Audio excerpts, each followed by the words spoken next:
As I continue on my journey through every Final Fantasy game, it's finally time to check out where it all started. The Granddaddy, the OG, one of the most influential and popular JRPGs of all time, Final Fantasy I.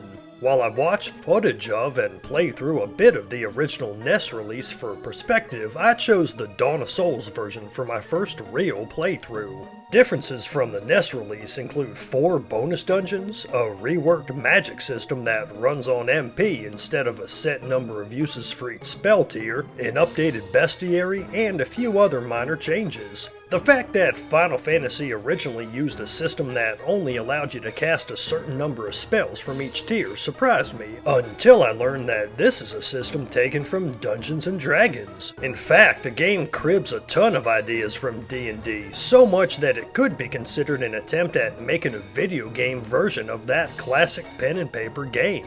Every monster, including the bosses, is straight out of the D&D manual. The game features classic fantasy creatures such as dwarves, elves, and mermaids, as well as a purely Western medieval style.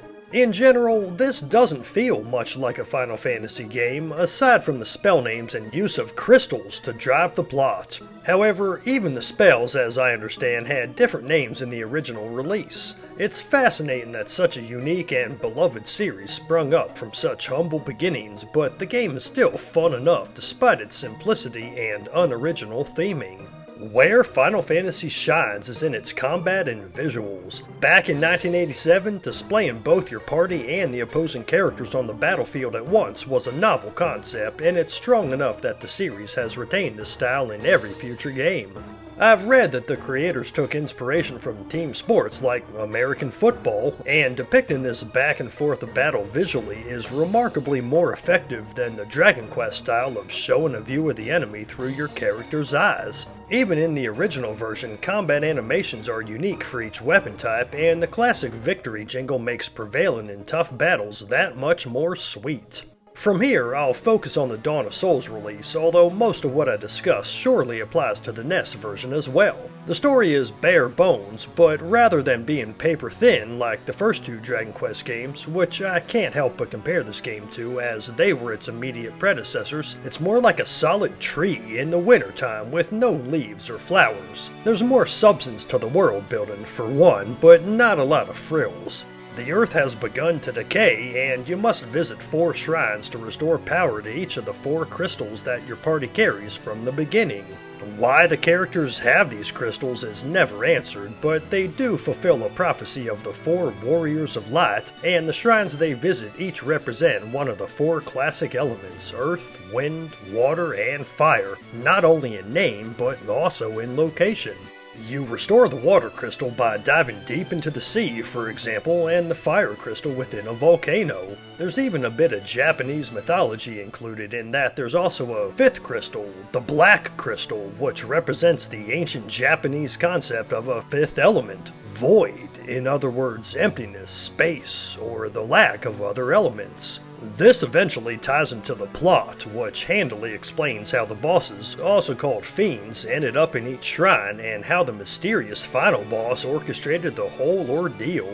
Final Fantasy delivers all of this with minimal but effective text, conversations, and even short cutscenes, impressive for a game from this era. Progression from plot point to plot point, on the other hand, is very similar to the early Dragon Quest games. Talking to everyone you meet is essential to figuring out where to head next, and delivering key items to particular NPCs drives much of your adventure. What's not similar to Dragon Quest 1 and 2 is the party system.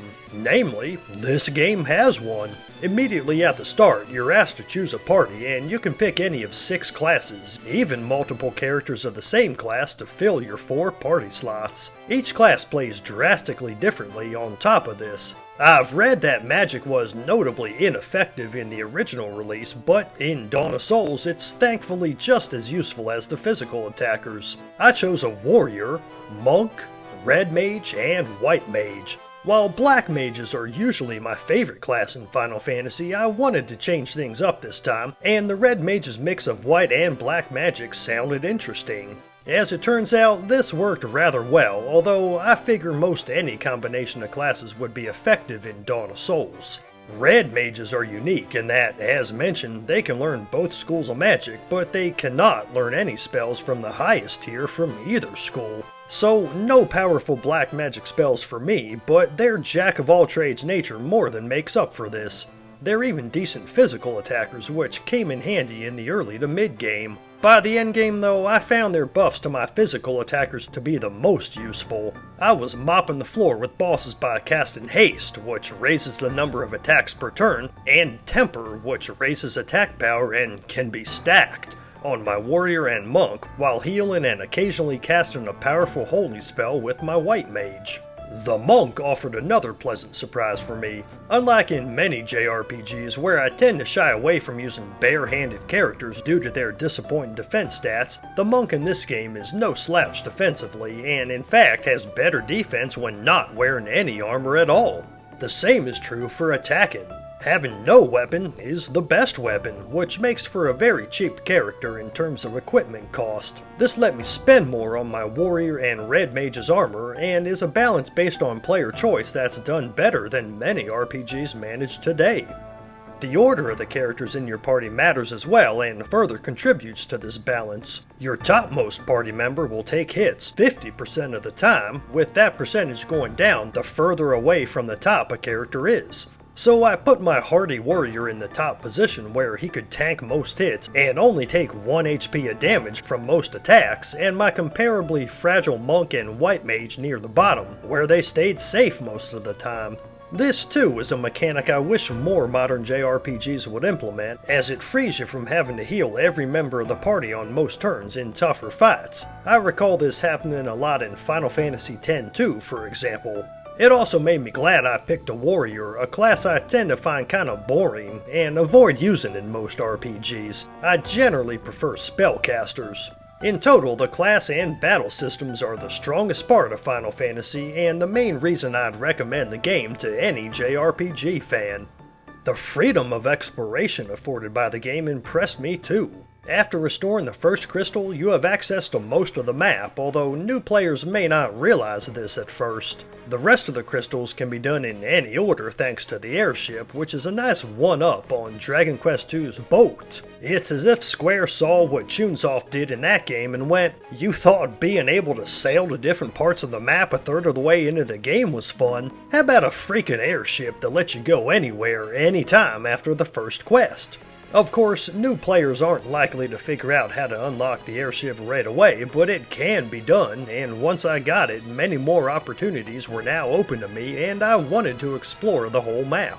Instead of providing linear paths with arbitrary restrictions on progression, the game uses a more natural method. Your airship can only land on grassy tiles. You can fly to any part of the map, but often you'll still need to walk from your landing point to your goal location, and you'd better be able to take on the overworld monsters in your way. It's a risk versus reward mechanic that I wish more modern JRPGs would experiment with. Final Fantasy's music marks another high point, including the now famous prelude within churches where characters can be revived from death is an inspired choice, and many other tracks stood out as well. The overworld and battle themes popped up in my head at several times when I wasn't playing the game, and the soothing quality of the Game Boy Advance's sound hardware gave the soundtrack a nostalgic flavor that I haven't heard in years. Nobuo Uematsu sets the tone of Final Fantasy with this game, and his genius is evident right from the start. There's nothing else to say except the music is a triumph. Alright, tier list time.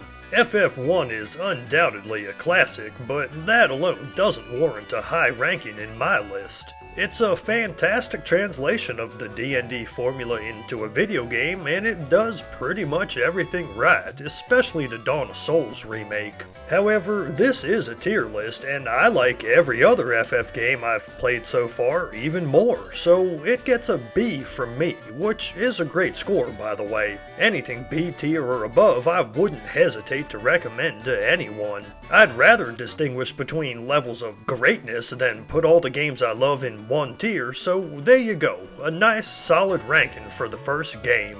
I hope I've established Final Fantasy as a classic that any JRPG fan should play, but what about its sequel, a game often found at the very bottom of Final Fantasy game rankings? I won't spoil anything except to say that I can't wait to talk about it. Video coming soon. Thanks for watching. Leave a like for that algorithm, subscribe for more videos on Final Fantasy and other RPGs, let me know your thoughts on FF1 in the comments below, and have a blessed day.